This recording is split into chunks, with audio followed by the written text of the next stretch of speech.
Hello, everybody, and thank you so much for joining me for this interview. Today, I want to thank Martha Woodward for joining us with Quality Driven. Hi, Martha.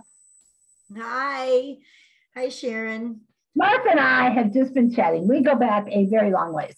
I started Rags to Riches in 2008, and Martha started her cleaning Dusting Divas in 2007.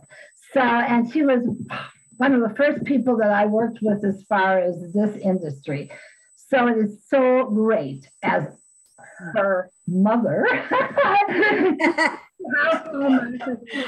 I don't know. I'm pretty old. I don't know that you qualify to be my mother.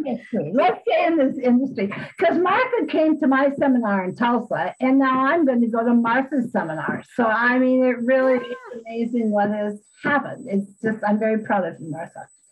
So, because I can't explain her background better than Martha can, I would love for you to tell us a little bit of what you did before you did Dusting Divas and why you did Dusting Divas and a little bit about it. When did you start it? When did you end it? How big did it get? Okay. So I actually worked in healthcare for 20. So all of this is going to make me, you're going to be able to figure out that I am old. I worked in healthcare for like 20 plus years, and I was a physical therapist, and I was director of a rehab therapy department. And anyway, the hospital that I worked for last was a corporate chain hospital. Long story short, being a director at one of those kind of hospitals, you were just kind of a figurehead, and you didn't get to do, I didn't feel like I got to make very much impact. I didn't have a lot of say-so of what went on. So I was ready to do something on my own. I knew I wanted to own my own business, didn't know what it was going to be. I loved having my house clean, went to my husband and said, I think I'm going to open a maid service. And he was like, okay. I mean, I had a good job. And in fact, when I told my kids, who were like 8 and 10, one of my kids started bawling, saying, we're going to be poor. And if they were relying on me only, yes, they were correct, for a while. Oh boy. But I started it. And the funny thing is, I was actually a pretty good leader in the healthcare system. So I thought, this isn't going to be a problem. I mean, hiring employees to work in the maid service, I got it. And I didn't have it. What I came to find out was the employees that I had hired for the maid service required a lot more boundaries than the employees that I had supervised in the healthcare system. And so, boy, did I do it wrong for a lot of years. And we were discussing, I can distinctly remember a call that was probably in 2008 where Sharon called me, and all she did was say, hey, it's Sharon, I'm just calling to see how you're doing. And I was bawling hysterically, where she had to ask me if I needed to pull over, and because she was worried about my safety. That was a real turning point, though. I mean, you know how they say you have to hit your lows, and it was times like that that made me figure out kind of what the heck was I doing? How was I going to fix this? And I was absolutely having those thoughts of, you really made a mistake. And I'm telling you, if my pride didn't get in the way, I would have just gone back to one of these director jobs with my physical therapy degree. I would absolutely would. But, I had enough people who didn't think I was going to like it or make it when I left, that kept me from doing that. And I'm so glad, I'm so glad. So anyway, lots of years trying to figure out how to solve some of these problems. One of the problems was quality. Our quality was in the dumpster for a while. And I remember filling in for my office manager.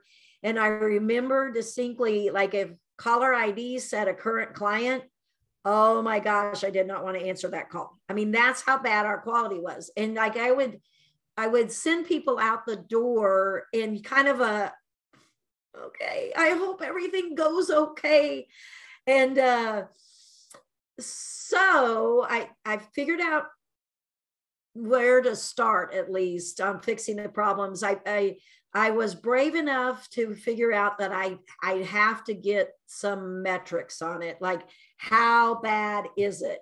So I started surveying all of our clients after every visit, started getting some data back, and and then it kind of identified, oh, well, actually, these people have pretty decent quality.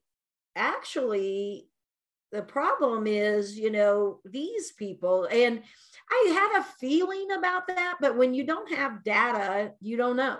So anyway, started instituting a lot of those metrics into our culture, started using pay for performance. And then at the height, we were up to 23 employees, and I had an office manager, office assistant, and a field manager.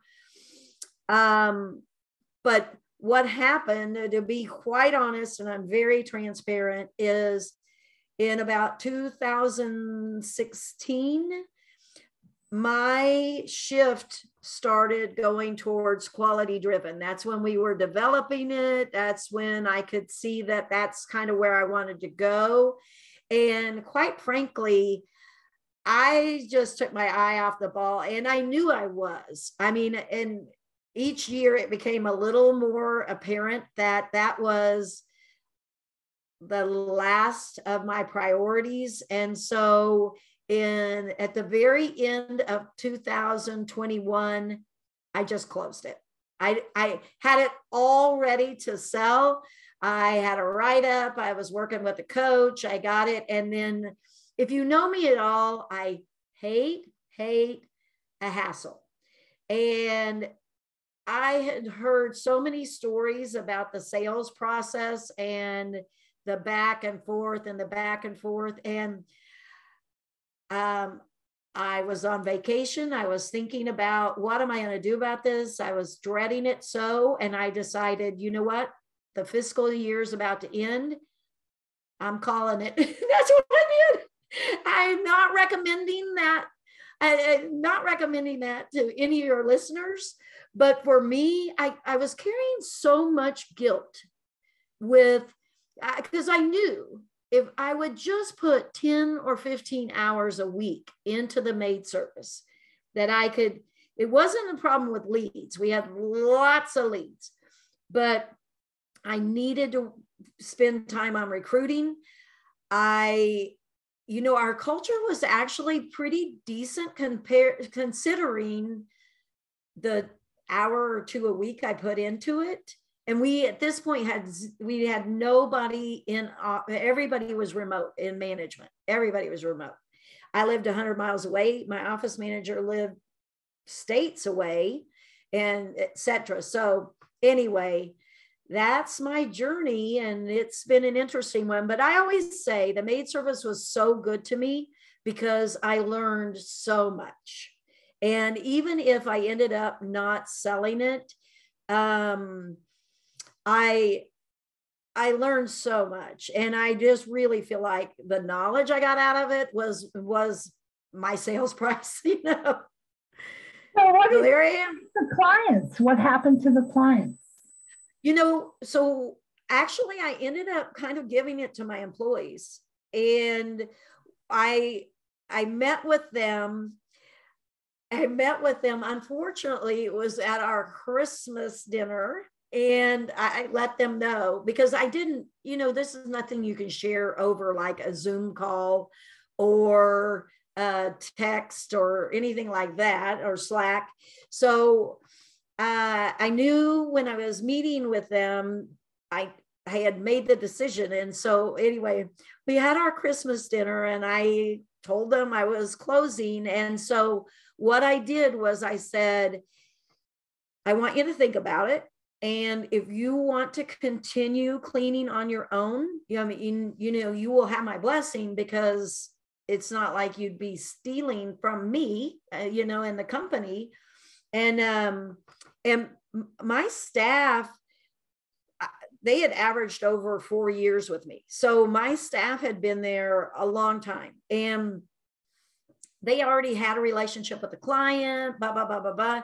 So basically what I did is I sent out emails to the clients and I said, I let them know who would be continuing to clean, and then said, if you don't want to go the private route, then here's who I recommend.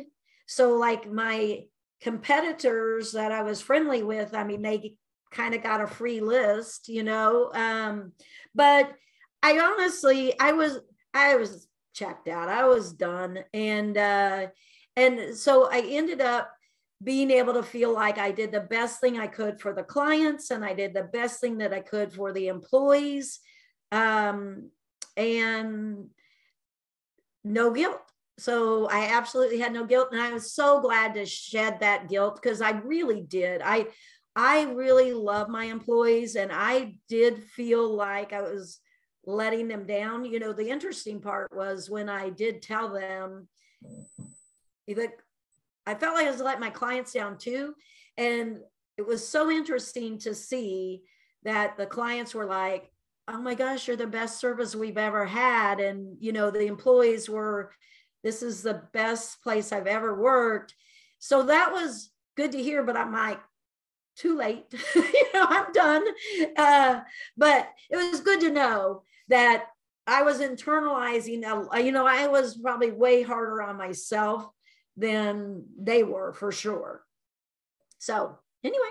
Well, Martha, what a Christmas gift you gave to your employees. I mean, okay, well, interesting background. Thank you for being so open and sharing that with us. Absolutely.